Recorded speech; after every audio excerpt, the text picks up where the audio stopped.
പ്രധാനമന്ത്രി നരേന്ദ്രമോദി ഈ 11ാം വർഷത്തിലേക്ക് കടന്നിരിക്കുകയാണ്. ഇനി പല റെക്കോർഡും അദ്ദേഹം തകർക്കും. അതായത് 3ാം വട്ടം പ്രധാനമന്ത്രി പദത്തിലെത്തിയതോടെ ജവഹർലാൽ നെഹ്റുവിൻ്റെ റെക്കോർഡിനൊപ്പം എത്തിയിരിക്കുകയാണ്. 3ാം ഊഴത്തിൻ്റെ 1ാം വാർഷിക ദിനത്തിൽ അദ്ദേഹം പ്രധാനമന്ത്രി പദത്തിൽ 11 വർഷവും 14 ദിവസവും പൂർത്തിയാക്കും. പിന്നീട് ഒരു 46 ദിവസം കഴിഞ്ഞാൽ പ്രധാനമന്ത്രി പദത്തിൽ തുടർച്ചയായിരുന്നതിൽ, അതായത് ഇന്ദിരാഗാന്ധിക്കൊപ്പം എത്തും 11 വർഷവും 59 ദിവസവും. അപ്പം നരേന്ദ്രമോദിയുടെ ജൈത്രയാത്ര തുടരുകയാണ്. നെഹ്റു കുടുംബത്തിൻ്റെ റെക്കോർഡ് തകർത്തുകൊണ്ടിരിക്കുകയാണ് എന്നാണ് അതിനർത്ഥം. ജവഹർലാൽ നെഹ്റുവിൻ്റെ റെക്കോർഡിനോടൊപ്പം എത്തി. ഇനിയിപ്പോൾ അടുത്തായിട്ട് വരാൻ പോകുന്നത് എന്തായാലും സംഭവിക്കും, അത് ഇന്ദിരാഗാന്ധിയുടെ റെക്കോർഡ് തകർക്കും. അങ്ങനെ നെഹ്റു കുടുംബത്തിൻ്റെ റെക്കോർഡുകൾ തകർത്തുകൊണ്ട് മുന്നേറിക്കൊണ്ടിരിക്കുകയാണ് നരേന്ദ്രമോദി. വിജയനാഥൻ, ഞാനൊരു ചോദ്യം ചോദിക്കട്ടെ. കേരളത്തിലെ BJPയും UDFിലെ എല്ലാ ഘടകകക്ഷികളും കൂടി ഒറ്റയ്ക്ക് ഒരു കോമൺ മിനിമം പ്രോഗ്രാമിൻ്റെ അടിസ്ഥാനത്തിൽ ഒരു മുന്നണിയായിട്ട് നിന്നുകൊണ്ട് LDFിനെ എതിർത്താൽ എന്തായിരിക്കും സംഭവിക്കുക? മറ്റെല്ലാ കക്ഷികളും, കാരണം ജനവിരുദ്ധ വികാരം ഉണ്ട് പിണറായിക്ക്, ജനവിരുദ്ധനാണ് അദ്ദേഹം എന്ന് പറഞ്ഞുകൊണ്ട് എല്ലാവരും പരസ്പര വിരുദ്ധമായിട്ടുള്ള പ്രത്യയ ശാസ്ത്രങ്ങളുള്ള പാർട്ടികളെല്ലാം കൂടിച്ചേർന്ന് LDFിനെ എതിർക്കുകയാണെങ്കിൽ എന്തായിരിക്കും സംഭവിക്കുക? ഇതൊന്ന് പറഞ്ഞ് നിഷ്പക്ഷമായിട്ടൊന്ന് വിലയിരുത്തി ഇപ്പോഴത്തെ സാഹചര്യത്തിൽ. അല്ല, തീർക്കാൻ പറ്റും അല്ലേ? തകർന്ന് തരിപ്പണമാവില്ലേ LDF? അതുപോലൊരു സിറ്റുവേഷനെയാണ് ഒരു വർഷം മുമ്പ് ഇതേ സമയം BJP നേരിടുന്നത്. സകലമാന ശക്തികളും, കാരണം സത്യമാണ് 30% വോട്ട് കൊണ്ടാണ് BJP അധികാരം നിലനിർത്തിയിരുന്നത്. കേരളത്തിലെ പിണറായി സർക്കാർ പിന്നെന്താ, അത്രയും ശതമാനമൊക്കെ ഉള്ളൂ അവർക്കും. ഇപ്പോൾ അത് വളരെ താഴോട്ട് പോയിട്ടുണ്ട്. ആ താഴോട്ട് പോയ ജനവിരുദ്ധ വികാരം കൂടി ഉൾപ്പെടുത്തിക്കൊണ്ട്, ആൻറ്റി ഇൻകുംബൻസി ഫാക്ടറും കൂടി ഉപയോഗപ്പെടുത്തിക്കൊണ്ട്, ഭരണവിരുദ്ധ വികാരം കൂടി ഉപയോഗപ്പെടുത്തിക്കൊണ്ട് മത്സരിച്ച് കഴിഞ്ഞാൽ പിണറായി ശൂന്യമായി. അങ്ങനൊരു രാഷ്ട്രീയ സിറ്റുവേഷൻ വരാത്തത് കൊണ്ടാണ് അജയ്യനായിട്ടും അദൃശ്യനായിട്ടും പിണറായി കേരളത്തിലിരിക്കുന്നത്. പക്ഷേ അങ്ങനൊരു സിറ്റുവേഷൻ നേരിട്ടപ്പോഴും അത് പിടിച്ചു നിന്നു. അതായത് മലവെള്ളപ്പാച്ചിൽ, നമ്മുടെ വയനാട്ടിൽ വന്നതുപോലുള്ള ഒരു മേഘസ്ഫോടനത്തെ പിടിച്ചു നിന്ന ആളാണ് പ്രധാനമന്ത്രി നരേന്ദ്രമോദി. വീണ്ടും അധികാരത്തിൽ വന്നു.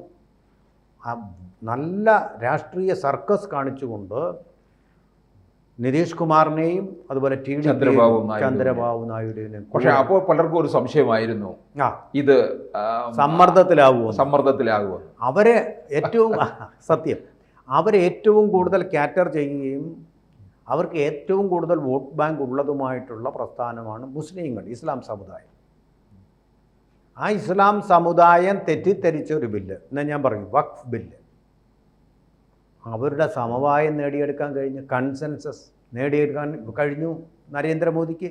ഞാൻ പറയുന്നത് തെരഞ്ഞെടുപ്പിൽ ഈ ശക്തമായിട്ടുള്ള മുന്നണിയെ ജയിച്ചതിനേക്കാളും വലിയൊരു വിജയമാണ് ആ തിളക്കമാർന്ന അവരെ കയ്യിലെടുക്കാൻ കാണിച്ച ചാതുര്യം, രാഷ്ട്രീയ ചാതുര്യം എന്ന് ഞാൻ പറയും.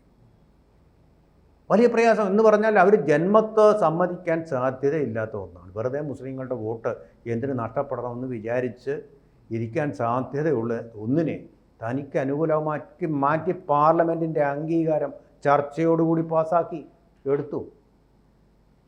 പിന്നെ കോടതി കൊണ്ടാണ് വെല്ലുവിളിച്ചും കൊണ്ട് അത് തടസ്സപ്പെടുത്താൻ വേണ്ടി നിൽക്കുന്നത് ഇന്ത്യ മുന്നണിയിലെ കക്ഷികൾ.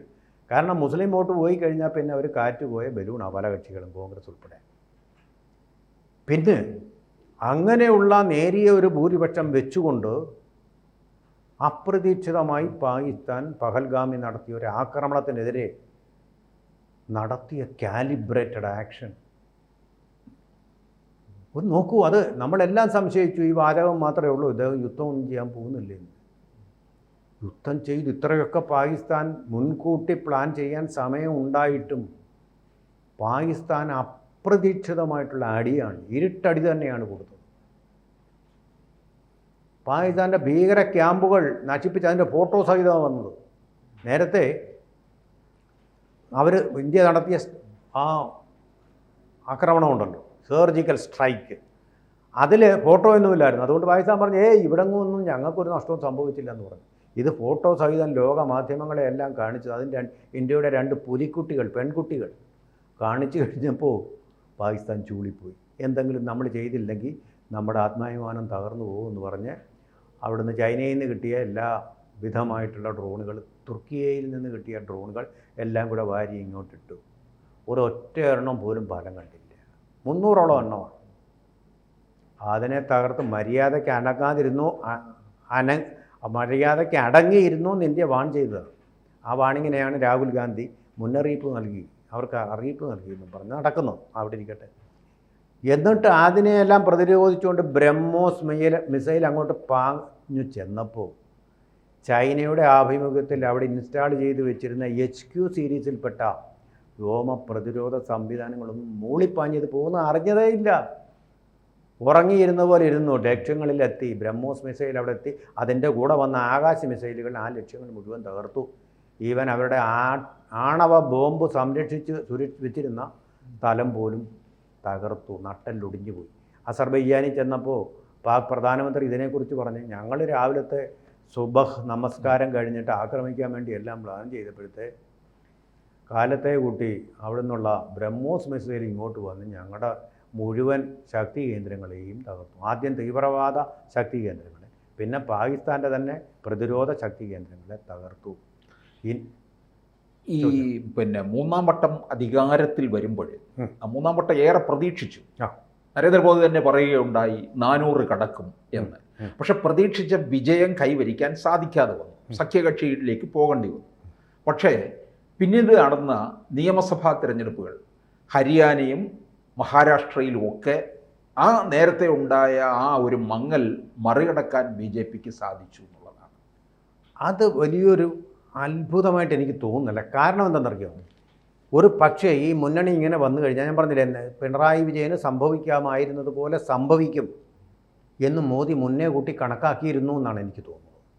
അങ്ങനെ കണക്കാക്കിയത് കൊണ്ട് വലിയൊരു ടാർഗറ്റ് അങ്ങ് വെച്ച് 400 എന്ന് പറയുമ്പോൾ ഇയാൾ എന്തായാലും ജയിക്കുമെന്ന് വിചാരിച്ച് നമ്മുടെ നിശബ്ദ ഭൂരിപക്ഷം ഉണ്ടല്ലോ, ആ നിശബ്ദ ഭൂരിപക്ഷത്തിൻ്റെ വോട്ട് ഉറപ്പാക്കാൻ വേണ്ടി ചെയ്ത ഒരു തന്ത്രം.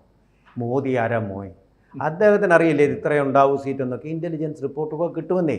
ഇതെല്ലാം കിട്ടിക്കഴിഞ്ഞപ്പോൾ ഇതിനെ നേരിടാൻ അദ്ദേഹം എടുത്ത ഒരു തന്ത്രമാണ് ഈ 400. അപ്പോൾ രാഷ്ട്രീയ കൗശലം നല്ലതുപോലുള്ള ഒരു പ്രധാനമന്ത്രിയാണ് എന്നുള്ള കാര്യത്തിൽ സംശയമില്ല. ഒരു ചാണക്യൻ തന്നെയാണ് അദ്ദേഹം. അതിന് 400 എടുത്തിട്ടു. 400 എടുത്തിട്ടപ്പോൾ ഇദ്ദേഹം തന്നെ ജയിക്കുമെന്ന് വിചാരിച്ച് ആത്മവിശ്വാസത്തോടു കൂടി കുറേ പേര് വോട്ട് ചെയ്തിരിക്കാം. അതിനുള്ളൊരു തന്ത്രമായിരുന്നു എന്നാണ് എനിക്ക് തോന്നുന്നത്. പിന്നെ പ്രധാനപ്പെട്ട ചോദ്യം, ഹരിയാനയിലും മഹാരാഷ്ട്രയിലും എങ്ങനെ തിരിച്ചു വന്നു പറഞ്ഞാൽ അത് പ്രധാനമന്ത്രിയുടെ അല്ല, നമ്മുടെ ആഭ്യന്തരമന്ത്രിയുടെ തന്ത്രം. അവിടുത്തെ പിന്നോക്കക്കാരെ എല്ലാം കൂടെ സംഘടിപ്പിച്ചുകൊണ്ട് പുതിയൊരു ഫോർമുല അതിൻ്റെ പരീക്ഷണശാലയാക്കി ഹരിയാനയിൽ. അത് മനോഹരം. നമ്മുടെ മിസൈൽ പരീക്ഷണങ്ങളൊക്കെ DRDO വിജയിപ്പിക്കുന്ന പോലെ മനോഹരമായൊരു വിജയം. പിന്നെ 3-ാം വട്ടം അധികാരത്തിൽ വന്നതിന് ശേഷമാണ് രാജ്യതലസ്ഥാനമായ ഡൽഹിയിലെ ആം ആദ്മിയിൽ നിന്ന് പിടിച്ചെടുക്കാൻ കഴിഞ്ഞു. ആം ആദ്മിയിൽ അത് വലിയ വിജയമാണ്. കാരണം രാജ്യം ഭരിക്കുമ്പോൾ രാജ്യതലസ്ഥാനം മറ്റൊരു പാർട്ടിയുടെ കൈവശം ഇരിക്കുന്നു. അത് അസാധ്യമായ കൗശലങ്ങളാണെന്നേ. പണ്ട് കോൺഗ്രസ്സിന് ഇങ്ങനെയൊക്കെ കഴിഞ്ഞിട്ടുണ്ട്. കാരണം കോൺഗ്രസിനെ മാത്രമേ ഇന്ത്യയിലെ ജനങ്ങൾ അംഗീകരിച്ചിരുന്നുള്ളൂ ഒരു രാഷ്ട്രീയ പാർട്ടിയായിട്ട്, ബാക്കി ഒന്നിനെ അംഗീകരിച്ചിരുന്നില്ല. ആ അവസ്ഥയിൽ നിന്ന് ഇപ്പോൾ BJPയെ ജനങ്ങളെല്ലാം അംഗീകരിക്കുന്ന ഒരു പാർട്ടിയായിട്ട് വളർത്തിയെടുത്തിരിക്കുന്നു നരേന്ദ്രമോദി. നരേന്ദ്രമോദിയുടെ പിന്നെ യശ്വന്ത് ദിനേശ് എന്ന് പറയുന്ന ആളാണല്ലോ ഇപ്പോഴത്തെ ഏറ്റവും വലിയ രാഷ്ട്രീയ പ്രവാചകൻ. അദ്ദേഹമാണ് ഏറ്റവും വലിയ സഫോളജിസ്റ്റായിട്ടും. പ്രശാന്ത് സുമനൊക്കെ മാറിക്കഴിഞ്ഞു. ഇപ്പോൾ പോയി പുതിയ തലമുറപ്പെട്ട ന്യൂ ജനറൽ ആയിട്ടുള്ള ആളാണ്. അദ്ദേഹത്തിൻ്റെ വാക്കുകളാണ് ഇപ്പോൾ മാധ്യമങ്ങളെല്ലാം വിശ്വസിക്കുന്നത്. അദ്ദേഹം പറഞ്ഞിരിക്കുന്നത് ഇദ്ദേഹത്തിൻ്റെ പേഴ്സണൽ പോപ്പുലാരിറ്റി ഭയങ്കരമാണ്. തെരഞ്ഞെടുപ്പിലെ കുറച്ച് കുറവ് വോട്ടുകൾ കുറഞ്ഞാലും പേഴ്സണൽ പോപ്പുലാരിറ്റിക്ക് ഒരു മങ്ങൽ പറ്റിയിട്ടില്ല എന്നാണ് പറയുന്നത്.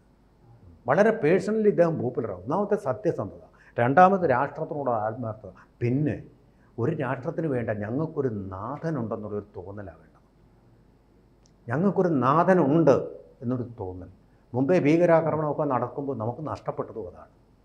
നമുക്കൊരു നാഥനില്ല. നമ്മളിങ്ങനെ we are just wanton flies that fate is made on. ഭയങ്കര അർത്ഥമുള്ള വരികളാണ് ഷേക്സ്പിയർ. ഞാനൊന്നുകൂടെ പറയാം. We are just wanton flies that fate is made on. വിധിയുടെ വെറും പുഷ്പശലഭങ്ങളെപ്പോലെയുള്ള ഇരകൾ മാത്രമാണ് നമ്മൾ. വിധിക്ക് മുമ്പിൽ നമുക്കൊന്നും ചെയ്യാൻ പറ്റില്ല എന്ന് പറയുന്ന പോലെ എപ്പോൾ വേണമെങ്കിലും നമുക്ക് മരിക്കാം എന്നൊരു അവസ്ഥയിലായിരുന്നു ഇന്ത്യക്കാരൻ്റെ സ്ഥിതി.